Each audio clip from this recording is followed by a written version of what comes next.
Welcome to another episode of the Shop Walk here at Iconic Motorbikes. It is October 30th, one more day till Halloween. I'm here with Maslow and, of course, Vincent, the man behind Motorcycle Mover. Oh, look, there you go. He has bailed us out of many problems in the past, and bailed you in. Yeah, that's true. He is a troublemaker. He's an enabler. But I've had issues with like my CB160 and things like that on Sunday rides. And if I ever have a problem, I can always call him, and he will make it work to get me back home. Motorcycle Mover. If you ever need transport in the LA area, please, give him a call. Reach out to him. One of the cool things about what they do, this is one of their rigs, one of their many rigs. They've got this really sweet lift. So obviously you can see three chocks there. They can get bikes up there. Could you just show people how this works, please? Look at this thing. So you got the wheels here, just very quiet, very sensible. I mean, you wouldn't want to stand on that. That's a heck of an angle. Don't want to swear. But yeah, they strap the bikes down. We've done this many times. These guys are great. So again, if you need motorcycle transport in the LA area, especially in a, let's say, time-sensitive situation, definitely give those folks a call. Thank you very much. Love you guys. We appreciate it. There you go. That's a sweet rig. Before we get to the shop stuff part of a shop walk, just going to feature this real quick. Ducati GT1000. Gray, the guy that runs auctions for us, he's about to get photos and list this. The owner of this bought it, and a really nice guy in Arizona. He's bought and sold several bikes through us here at Iconic, and he bought this on the auction site, had us do the timing belts, kind of everything. I think he put new tires on it, sure looks like it, belts, fluids, all the good stuff. Got it serviced, ready to go, and then he tried a buddy of his has a similar bike. He rode it and he went, oh God, these ergonomics don't work for me. So unfortunately, he's gonna sell it. He's probably gonna take a hit on it financially, but such is life. This will be up on the auction site soon. Very cool Ducati L Twin. There's Alistair stealing my Honda Moto Compacto to let the motorcycle movers go through. All right, we're gonna come through here. Sorry about the noise of the compressor. So we got the 748 here. So you're putting it back together. What's going on with this, buddy? Well, actually I had it assembled, but I had to disassemble really quick. Okay. Just to correct some stuff really quick. Okay. But yeah, I was trying to get it fired up really right now. But yeah, we're already going back together. I got the radiator back on, bled the cooling system, got all the wiring back on, cleaned some stuff up as I was going along, not the whole thing, but whatever I've been touching, I've been cleaning it up as I go along too. So excellent. Yeah. But cool. Yeah, we're getting there. Not too far. So yeah, cleaned everything up. It's looking good, man. It's got a lot of the original decals and stuff like that. Yeah. Less than 10,000 miles, 748. Yeah. These are really different than the 916s. Like I know they look basically the same, and I don't know about you. I don't really like yellow bikes. What about you? On the 1198, I do. Look at you, very particular. Yeah. Let us know in the comments if you like yellow bikes, but admittedly I'm not the world's biggest fan. Yeah. But yeah, obviously yellow bike. Ignoring the color differences, the 748 is it feels kind of Japanese, or like it feels almost inline. I shouldn't say Japanese. It feels more inline forward. Like you really have to rev this thing to get the power out of it. But it's like a lot of people do prefer this. I personally prefer the 916. The reason I like twins is I like torque. Mm-hmm. I like wheelies. Yeah. I like coming off a stop sign and just feeling that grunt. This is not that bike. This is like a very precision scalpel. Like you got to be on the revs.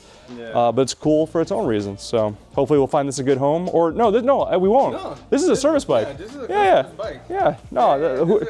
The owner of this is very upset with me now because. Yeah, and then she's seen that we clean it up and she's seen it now. So. Yeah, she's keeping it. So you know what? Keeping it now. You don't get it. That's.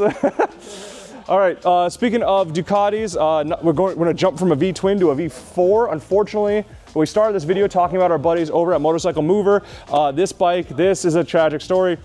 V4 SP2, one of Ducati's coolest bikes. It's not limited to the homologation rules like a V4R, so it's bigger motor. I think it's 11. Is it? oh God, and I know I apologize. It's not capped to 1,000 cc's.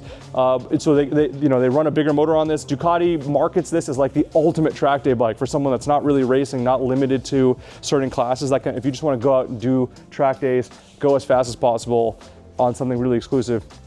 This is your bike. This is number 948.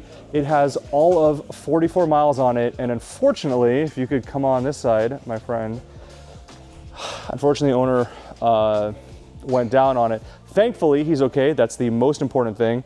But as you can see, no bueno. Or if you look up here, well, you kind of need, like, handlebars are not a wireless connection. So that kind of needs to be connected to work. You know, this and the mirror and that kind of stuff, this actually took the brunt of it, thankfully. So, you know, we might be able to, we'll figure it out. We'll talk to the seller, or not the seller, but the owner, and see what they want to do, and who knows what will happen to that. Maybe it becomes Adam's next track bike. I have no idea. Over here, you know, speaking of tragic stories, this is that Gixxer 750 that we talked about in yesterday's episode of the Shop Walk, Yanni. Last time I showed it to you, there was very much a complete bike here on Yanni's lift, but unfortunately due to the insurance issues with Shipmoto, yeah, again, we would highly recommend you don't use Shipmoto going forward. This is all that's left. We have a wheel. It's a good looking wheel. This will be up on the auction site, no, sorry, the Moto Market site, our new parts platform, along with the frame, the subframe, the shock. Basically all the parts, we're tagging and bagging them, and it's just a bummer because it was a running bike. I just wish it could keep going. But I mean, yesterday's episode, I got all morose about it and moved on. So I'm kind of gonna do the same thing here. All right, as you can tell from Ollie leaving, it is the end of the workday here. So hello. Hello. Hello, ride safe. Go home, see you tomorrow. Ollie is on a TZR250 here. This is one of the bikes that came to us from that container in Japan, and it's nice. I mean, it's got, what'd you say? Not much, not many kilometers. Yeah, 1530 kilometers, less than 1,000 miles on this. This is a correct finish for this bike. It's a little darker than you normally see with the 250s, but you know, Ollie confirmed with a friend of his that it's an expert on these. So this is an SP model. Most are darker.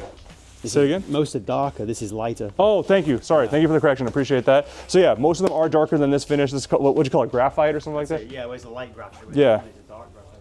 Yeah, but there you go. So this is a correct finish for this bike, TZR250 SP. I mean, you look, it's just got all the original stickers on it up here. Antlion. It's funny. I've never heard of this company until Iconic, and now I see them on so many of the Japanese imports. Like they clearly do well in Japan. This Antlion company. Yeah. Oh, there you go. Yeah. So you got the real balance, whatever that means. I always get a kick out of the Japanese to English translations. Dog fighter. But yeah. So this is a really low mileage, clean example of a TZR250. And it's the SP, it's a sport production. There you go. We got the bodywork over here. So this is the good stuff when it comes to Japanese two-strokes. So really cool. What you did carbs, you said? No, it's got the big carbs. Oh, it's got the big carbs. Oh, here we go. 36 mil carbs here. Big dogs. The big dog fighters per the exhaust. So there you go. So there's lots of cool stuff on this. The SPs had, I think they came with a dry clutch, right? All right, tell you what, Riff, watch your feet and follow me. So among other, like SP's always got better suspension, that kind of thing, but also, so I don't know if you heard Ollie, different forks, different swing arm, different like, you know, upgrades to suspension, and apparently I can bump that. But yeah, dry clutch. This is good stuff here. So that's the 250 SP here, and right here, if you could show people this, you got the little sticker, presumably from when it was originally sold, which is pretty cool. And then lastly, we got the professor here, Steve. Hey. Steve, what was the wording you used earlier? Something about like, hey, what happens when you crash? It's not about skill, it's about bad gravity. Bad gravity. Okay, so we saw the bad gravity there with the V4 SP2. Unfortunately, this bike has also seen some bad gravity on that side. But that's not why. On this side. And on this side. I mean, it's an old bike, you know. It is. Things happen. Steve's been working on this. We've showed you in previous shop walks and on social media. The same owner, the same client, see you, buddy. The same owner brought us a blue VFR 750. 700. Oh, thank you. Yes. Good man. Yes, the 700, the gear driven cams and all that good stuff, the Tariff bike, and also this white 750. Yeah, he and picked up the 700 yesterday and dropped this off. there you go. So, Steve, could you fire this up, please, for the good people watching this video? Oh. There you go. He's all good now. She is. Over here we got square section, twin tube frame, 24,000 miles. Oh man, this thing came to us needing a lot of work, and the professor made, that sounds nice. That takes fuel really well. Yeah. Oh. All right. Well, hey, one of the many reasons we love the professor. Thank you, sir. Oh my God. Oh, and the choke was off too. Yeah. Look at you. Don't need to choke. All right, well. It's California. Yeah, it doesn't get that cold. So there you go. Very, you know, again, it came to us needing a bunch of work. Steve made it He happen. wants to have that tank bra back on there because that it fit terrible. And Yeah, it was all don't. floppy. I will always vote no to tank bras, or just bras in general, Yeah. if I'm allowed to say that. But there you go. So VFR 750, Steve. You know what? If I'm gonna remember anything from this bike, it's that you took the bra off. I took the bra. You took the bra off. Well, there you go. Bad Steve. So that's probably the place to end this video. Thanks for watching as always. If you have any questions, you know, let us know in the comments. And I guess we'll see you on the next one. Thank you, buddy.